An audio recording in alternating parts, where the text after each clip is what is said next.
In today's video, I'm going to teach you how to connect Mailchimp to Webflow. We're going to walk through the process of linking a Webflow form to Mailchimp so that when someone submits their information on your site, it can be sent directly to your Mailchimp audience. This is a simple setup, but a few small details matter, especially when it comes to the form settings and field names. To begin, get the Mailchimp action URL.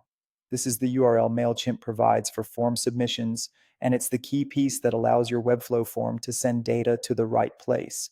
Make sure you copy it carefully because even a small mistake in the URL can prevent the connection from working properly. Next, open your Webflow project and select the form block on your canvas. This is important because the connection settings need to be applied to the specific form element you want to use. If your page includes more than one form, double check that you've selected the correct one before moving on. Once the form is selected, go to the Element Settings panel and find the Form Settings section. This is where Webflow lets you define how and where the form data will be sent after a visitor clicks Submit. Under the Send To option, choose Custom Action. This tells Webflow that instead of using its default form handling, you want to send the form data to an external service, which in this case is Mailchimp. After that, paste the URL you copied from Mailchimp into the action field. This connects the form to Mailchimp's submission endpoint. Be careful not to add extra spaces before or after the URL when pasting it in.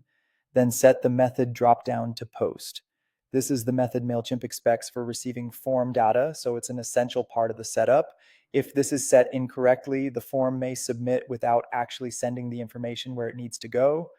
The next step is to match your field names. This is one of the most important parts of the process. Your Webflow form field names need to line up with the field names expected by Mailchimp. If they don't match, Mailchimp may not recognize the submitted data correctly.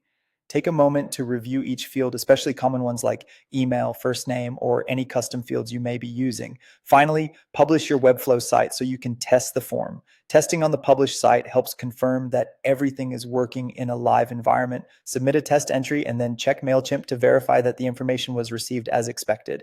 And that's how to connect Mailchimp to Webflow.